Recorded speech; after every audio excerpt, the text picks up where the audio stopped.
Welcome to Simply Humble and Mentally Equipped, abbreviation SHAME. I'm your host, Styles Taylor. Thank you guys for coming in. I just want a little bit of your time today. I want to talk to you about perseverance, hope, faith, and love. All those good things today. Let me give you a little bit of background about myself. Uh, Born and raised here in Charlotte, North Carolina. I'm 53. My accident was July 14th of 2019. A motorcycle accident in which I passed out on my bike. I know that sounds crazy, but I was dehydrated and I didn't feel anything from the accident. I did have two fellows behind me, and they told me exactly what happened. Um, I was coming off of 485 onto 85, and my bike, I passed out, and then I ran into the grass median, and my bike imploded and knocked me about 30, 35 feet onto 85. So there, I was on the side of the road, unconscious and not breathing, and two nurses stopped by to give me CPR. I wish I knew their names so I could say thank you for reviving me, as well as there's a guy named Drew, if I'm not mistaken. I used to play basketball with him. He's a fireman, and he was first responder on the scene, and he's actually part of the crew that was helping to save my life. So I would like to say thank you to him as well. Um, and I was airlifted from from the highway to the hospital, and I'm not sure how long I was in the coma. I think maybe I want to say a week. I just don't know. But instantly when I woke up, I instantly knew that I was paralyzed. Um, and then that's where my journey begins. As far as the hope and the recovery and the faith and the highs and the lows of this very traumatic experience that I went through. Um, I would just like to say to those that may know me that this is a dual process for me. It's more like a video diary, as well as giving others, and they don't have to be disabled or quadriplegic. Someone that just needs a little bit of hope and inspiration in their life. Because I've been in a dark place to where I just really didn't want to be here anymore. And I quickly realized through prayer that there's a purpose. I serve a purpose, and I'm trying to fulfill that purpose. I'm definitely not the same guy I was 4 years ago. I'm a completely different person, and I understand that with my experience and my trauma experience, that certain things and individuals will come and go, and I have accepted that. Um, Nevertheless,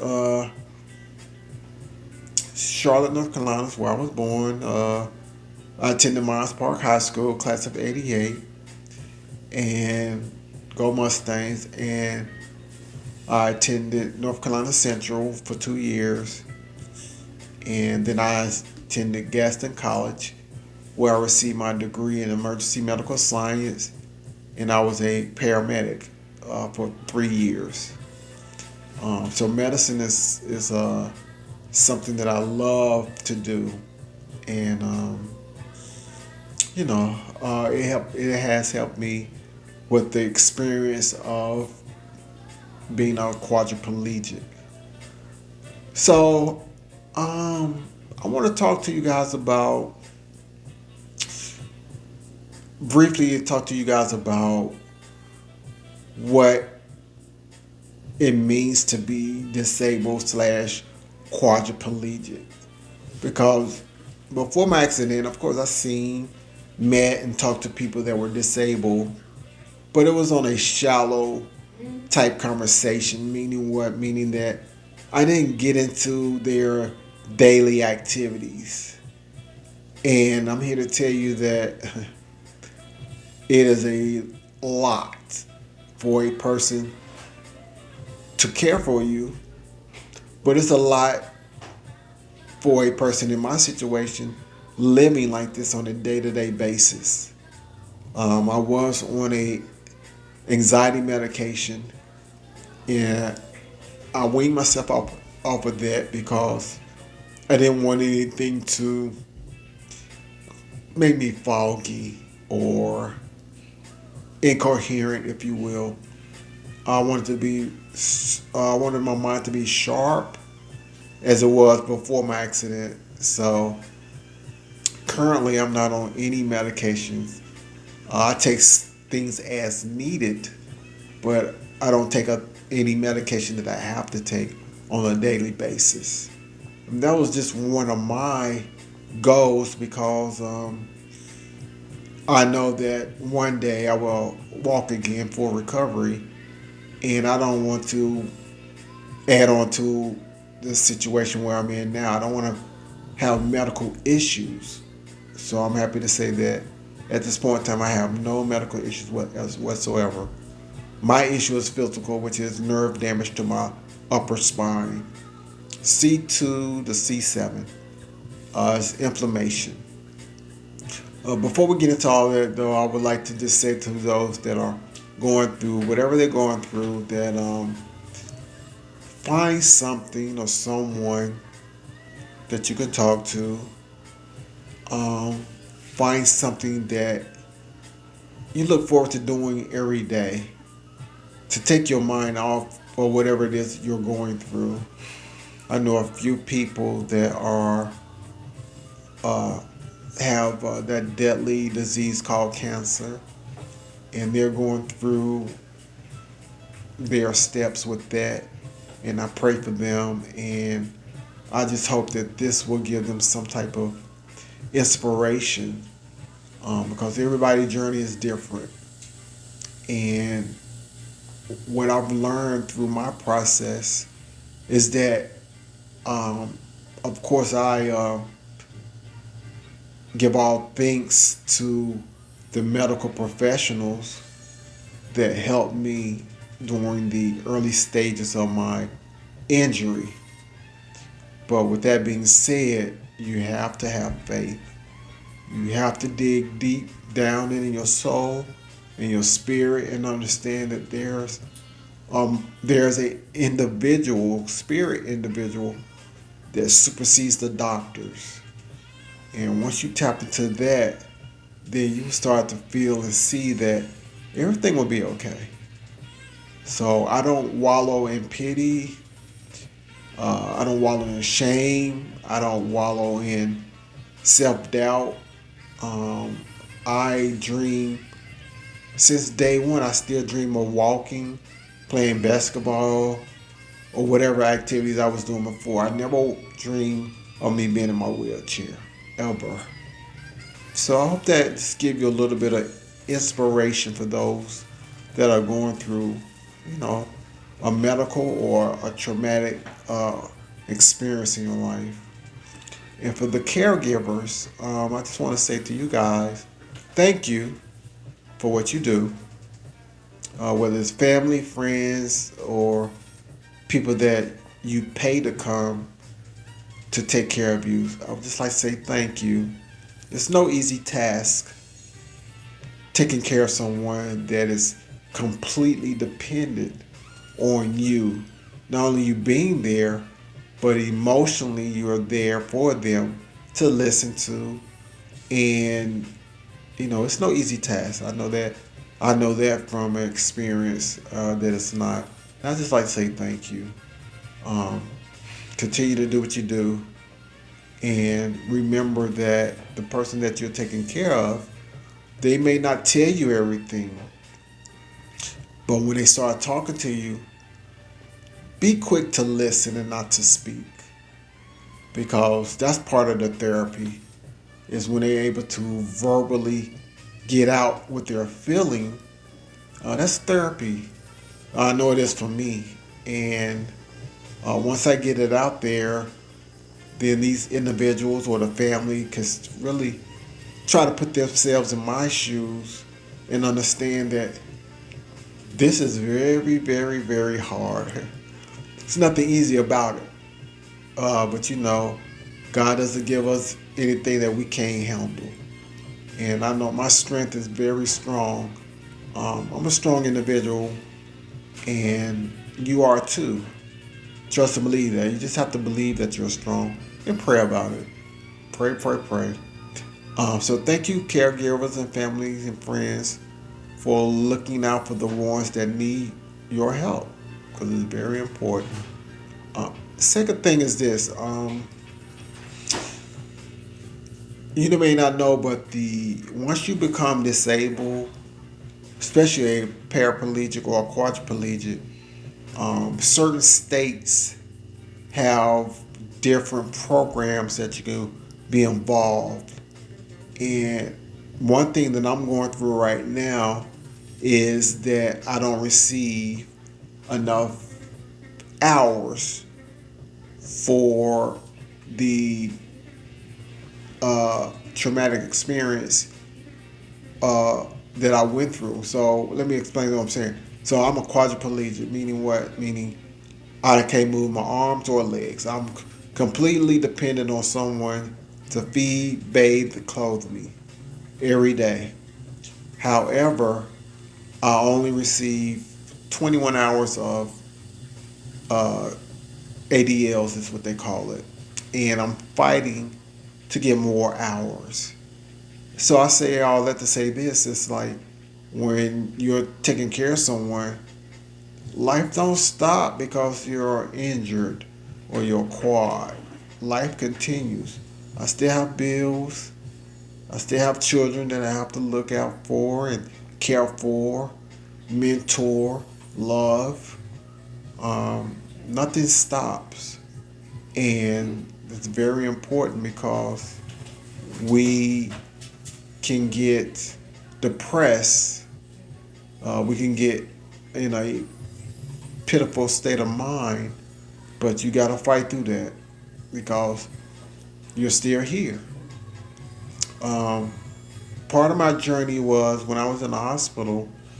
I went to a facility in Atlanta, Georgia called the Shepherd Center, and they specialize in brain and spinal cord injuries. And great facility, excellent facility actually. And I did rehab every day, as well as I attended classes. And the classes talked about anything from living with your injury, um, daily activities that you're able to partake in, um, and signs that you need to look out for as far as, something like if my blood pressure elevates, it's not because my blood pressure is high, it's because something is bothering me body wise, and it's called dysreflexia.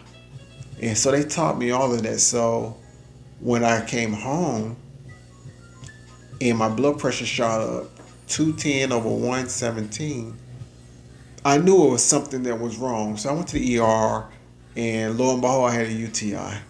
Nevertheless, the Shepherd Center was an excellent facility, and I was there for 2 months, and some family and friends came down to visit me, and I'm glad that I went through that experience of going down to the Shepherd Center and learning what I needed to learn to cope with my traumatic injury. Um, so I was in the hospital for equivalent of 10 months, and I know to some of my people I look different because I don't have my dreads anymore. Yeah, I had to cut them off because I was in the hospital for about out of the 8 out of those 10 months I wasn't able to wash my hair. I was concentrating on getting better, and the hair was the last thing to be worried about. Um, I want to talk to you about. Well, I want to go back to my injury because I know I'm going back and forth. I'm a little nervous. This is my first podcast, but I want to let you see and understand that I came a long way. Mm, and what I mean by that, I didn't always want to talk. I was mean to some people, and my attitude was, why me? Why me? I played the victim for a short while, but nevertheless, I played the victim, which isn't good. It's not healthy for you or for anybody or loved ones around you. And the injury when I was airlifted to the hospital, like I said, I don't know how long I was in a coma. But like I said, I do know that once I uh, woke up, I knew exactly that I was paralyzed. And then at that time, I was on a ventilator, as well as I had a trach in my throat, and I also um, want to tell you about the experience with that because that right there was the beginning of digging down mentally deep within myself to say, you know what? All right, I was in an accident. I'm paralyzed, but I don't like the way this ventilator is helping me to breathe. I don't like it. So what I did one day was um, my sister and at that time my wife, they would take turns to come and sit with me throughout the day. And I remember my sister was leaving and my um, wife was coming, but they went outside to talk about me and my night or whatever. And in my mind, I started counting. In my mind, I started mentally counting from one. So I counted from one. I think I reached number 496. And then when my wife came through the door, I said, "Good morning." And she smiled and she was like, "Oh my God, you're talking." And later on, I explained to her that I wanted to talk because how can you guys know what I want? Or how can you guys know how I'm feeling if I don't speak? So that was just one example of the willpower that I had to get off the ventilator. And it didn't happen instantly. I had to keep practicing it. But the more I practiced, I surprised all the medical staff that I was talking on a ventilator. A couple of them said that there was a leak in it and I shouldn't be talking. Some of them, like, there's not too many people that they knew that could speak on the ventilator. So I took it as a positive thing and I built on from there because I wanted to get better. And I knew there was going to be a long process.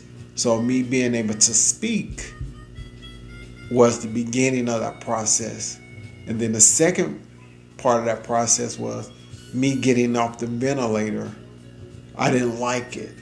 So I'm going to tell you this, a person on the ventilator, especially if they're conscious, is very difficult because what I had to do, I had to sink my breathing in along with the ventilator. So what do I mean? Meaning, if the ventilator goes 1, 2, I can breathe on 3 and 4. I had to also take a breath on 1 and 2 because if I took a breath on 3 and 4, it was uncomfortable. And I don't know if that makes sense, but I had to sink in with the machine. So if the machine inhale, I had to mentally and physically inhale. And if the machine exhale, I had to do the same thing. So I was in sync with the ventilator. I was on a ventilator for about 8 months. Yeah, 8 months. It took me 8 months to get off that thing, but I wanted to get off because in order for me to go to the Shepherd Center in Atlanta, they told me that I needed to get off the ventilator. Or if I didn't get off the ventilator, I wouldn't be able to go to that hospital. And I was hell bound to get off the ventilator. So that was the first micro step of me somewhat healing. And it was all mental. And it's always going to be mental until I start walking again. Even after I start walking, it's still going to be mental because you have to build up your mental aptitude in order to overcome diversities in life, right? That's just something you have to do. So, while I was in the Shepherd Center, which is a lovely facility, like I said, I seen so many people worse than myself. So, I'm not a person that wallow in self pity because I've seen people worse than myself. And I know that it is a blessing that I'm still here. And I know that um, there's hope. Um, I was speaking with the doctor, whom also was a quadriplegic. And when he was telling me about my injury, and he showed me x rays of my spinal cord, and he was giving me a dissertation as if I was a student in a classroom, but he forgot that the human part of me needed to hear, you know what, as serious as your injury sounds, I believe one day you'll be able to overcome it. Had he said that to me, I think it would have boosted me 10 plus in spirit, but that wasn't his job to do that. So it was my job to spiritually dig deep and to find what's in store for me. And I did. And that journey uh, is a continuing journey. And to this day, I am grateful. Number one, that I'm still here. And number two, um, I spoke to a few people and I told them that my accident saved my life. And I'm not going to elaborate on that at this time. That'll be on my second episode of my podcast, which is Simply Humble and Mentally Equipped. And like I said, it's S.H.A.M.E abbreviated. And it's a dual meaning. And so I'm just happy to share my journey with you. And of course, this is not going to be the last time you guys see me. And each time it's going to be an improvement on me doing a podcast. 'Cause I'm new to this. And what I've noticed in the media is that everybody's doing podcasts or whatever. And, it's all good. But I wanted to make my podcast inspirational and give people inspiration. And I think that's my part of my journey right now. Anyway, I'm not going to try to tell you everything in one episode. I want you to be able to come back and stay tuned. But I just want to say thank you, and I appreciate you tuning in. And that one thing I want to leave a thought with you guys is this: true death is to be forgotten. And I want you to think about that because, like I said, people that are injured or paralyzed or quads or even geriatric people that are in nursing homes, if you forget about them, um, that's a big chunk out of their life because they feel like nobody care, and that is true death. Um, Being a medic, I've been exposed to patients in the nursing home, and I've seen it firsthand how they are spiritually, and they have no one to love them. They have no one to come in there and kiss them on the forehead, and they quickly um, die, not only from whatever their illness is, but from heartbreak. So I want you to think about that the next time you're too busy to call that person that's been injured or just disabled or whatnot. I want you to think about that. Just give them a call because that phone call or that text message or that visit makes a world of difference. Trust me. A lot of people say, well, I sympathize with you and I want to be empathetic. But those words are words that a lot of people use, but they don't understand the true meaning of them. One of my philosophies that I live by is agape. That's me all day, every day.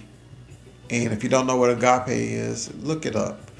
And we'll talk about that on my next podcast episode. But I appreciate you guys tuning in, and thank you for your give me a small part of your day, because you don't have to.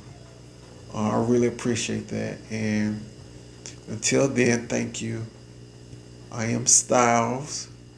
This is Simply Humble and Mentally Equipped, S.H.A.M.E abbreviated. And y'all have a great, great day. Peace.